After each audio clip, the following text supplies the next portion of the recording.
कल को पूरे हिंदुस्तान के वकील इनके पक्ष में खड़े होंगे। तो इस सरकार ने जो बेटी बचाओ बेटी पढ़ाओ का नारा दिया था वो बिल्कुल फ्लॉप साबित हो रहा है। ये बेटी बचाने का काम है सरकार का, ये बेटियों को तो खत्म कर रहे हैं। पहलवान यहाँ बैठकर खून के आंसू रो रहे हैं। संघ के अध्यक्ष पद से उनको हटाया जाना चाहिए तुरंत प्रभाव से। बेटी बचाओ और उसको बेटियों की इज्जत के साथ खिलवाड़ करो। पीटी उषा एक टाइम पे इस देश का गौरव था, लेकिन उन्होंने जो ये बयान दे के इन खिलाड़ियों का मनोबल तोड़ने की बात की, बहुत ही घटिया बात उन्होंने की है। नमस्कार दोस्तों, बहुत बहुत स्वागत है आपका न्यूज एक्सप्रेस में। मैं आप लोगों के साथ शालिनी पांडे। आपको बता दें कि जंतर मंतर पर खिलाड़ियों का धरना जो है वो लगातार जारी है और उनके समर्थन में कई लोग जंतर मंतर पर जुट रहे हैं। आपको बता दें कि आप देख सकते हैं कि पीछे यहाँ पर कुछ वकीलों की टीम जो है वो भी आई हुई है, जिंद से आई हुई है। ये लोग खिलाड़ियों के समर्थन में क्या कुछ कह रहे हैं, इन्हीं लोगों से जानेंगे। आइए चलते हैं। सर, क्या नाम है आपका? एडवोकेट सोमदत्त रेड्डू, ये हमारे प्रधान जी हैं। जींद बार एसोसिएशन जींद से हम आए हैं। देखिए मैडम, बड़े शर्म की बात है, जिन पहलवानों ने, जिन खिलाड़ियों ने हमारे देश के लिए इतने मेडल जीते हैं, देश का नाम इतना ऊंचा किया है, आज वो पहलवान यहाँ बैठकर खून के आंसू रो रहे हैं। उनको किस कदर प्रताड़ित किया जा रहा है, वो इंसाफ के लिए दर दर की ठोकरें खा रहे हैं। और जो ये सरकार है केंद्र की, मोदी सरकार, उनकी कुछ भी सुनवाई नहीं दे रही है। सर, उनके ऊपर जो 2 FIR जो है वो भी हो चुके हैं, तो उस पर क्या कुछ कहेंगे?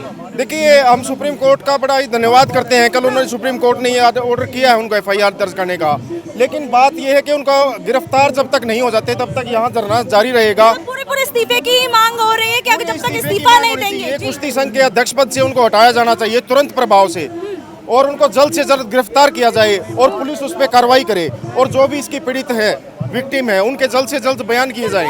ब्रजभूषण सिंह जो है वो तो लगातार कह रहे हैं, देखिए मैं निर्दोष हूँ, मुझे बदनाम करने की कोशिशें की जा रही है। इतने गंभीर आरोप जिस आदमी के ऊपर लगे हुए हैं, पोक्सो तक के उसके ऊपर जब शिकायतें आई हैं, तो मुझे नहीं लगता कि मतलब इसमें सरकार कहीं से भी मतलब कड़ा रुख उसके खिलाफ ले रही है। कोई आपको लगता है कोई एक्शन उस तरीके का नहीं हो रहा जो होना चाहिए? कुछ भी नहीं हो रहा है अभी तक। भूषण सिंह लगातार कह रहे हैं मैं निर्दोष हूँ। कोई भी जो दोषी है अपने आप को निर्दोष ही रहेगा, ये नहीं कहेगा मैं दोषी हूँ इमीडिएट। तो क्या तो मैडम, कोर्ट का प्रोसेस है ना, वो क्या है नहीं है, लेकिन जो फर्स्ट थिंग है ना कि उनके ऊपर FIR होनी चाहिए। जिनके साथ कोई घटना हुई है, उत्पीड़न हुआ है, तो पहले इन्वेस्टिगेशन का प्रोसेस है ना, उनके ऊपर तुरंत FIR होनी चाहिए और उनको अरेस्ट कराना चाहिए और उनके पद से इस्तीफा देना चाहिए। ब्रजभूषण सिंह कहते हैं कि देखिए मुझे बदनाम कर रहे हैं कुछ लोग मिलकर, मुझे तो लोगों ने चुना है और ये लोग मुझे बदनाम करने की कोशिशें कर रहे हैं, साजिशें कर रहे हैं। इसका नाम है ना, जो बदनाम है ना उसको बदनाम नहीं किया जा सकता, वो खुद बदनाम है। कितने मुकदमे उसके खिलाफ आप देखिए ना, कितनी फहरिस्त भी है।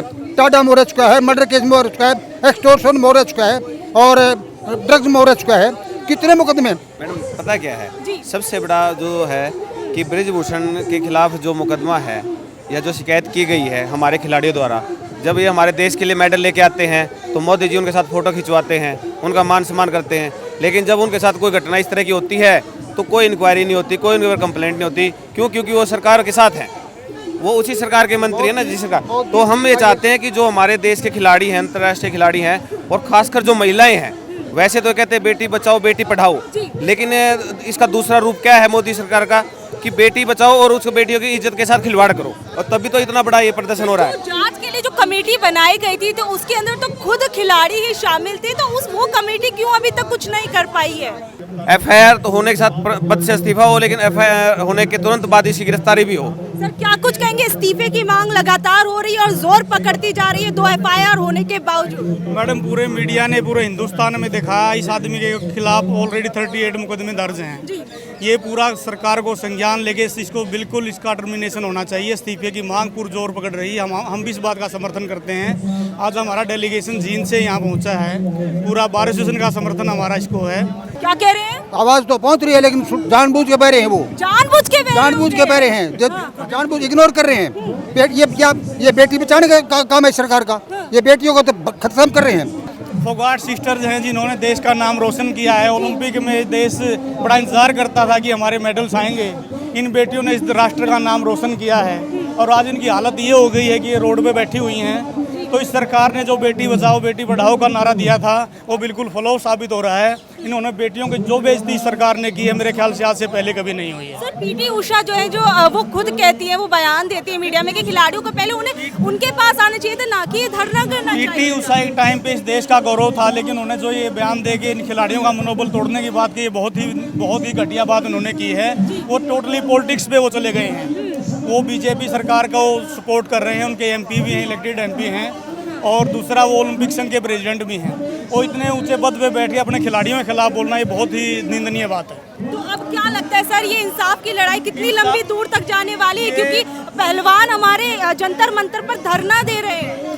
जंतर मंतर से ये आवाज़ पूरे हिंदुस्तान में जाएगी। आज बार एसोसिएशन जींद आई है, कल को पूरे हिंदुस्तान के वकील इनके पक्ष में खड़े होंगे, और जो भी इनकी कानूनी लड़ाई होगी पूरे हिंदुस्तान के वकील एकजुट होकर लड़ेंगे। ठीक है, बहुत बहुत शुक्रिया। तो अभी आपने देखा कि किस तरीके से वकीलों की टीम जो है वो जिंद से यहाँ पर आई है पहलवानों को समर्थन देने के लिए, और वकीलों की इस पूरी टीम ने क्या कुछ कहा वो आपने सुना कि पहलवानों के समर्थन में उन्होंने कहा कि इंसाफ की लड़ाई जो है वो चलती रहेगी जब तक पहलवानों को इंसाफ नहीं मिल जाता। ब्रजभूषण सिंह जो है वो इस्तीफा नहीं देते, क्योंकि ब्रजभूषण सिंह के इस्तीफे की मांग जो है वो लगातार की जा रही है। आप लोगों का इस बारे में क्या कुछ कहना है नीचे देगा कमेंट बॉक्स में जरूर बताइएगा, और ऐसी अपडेट से जुड़े रहिए हमारे साथ।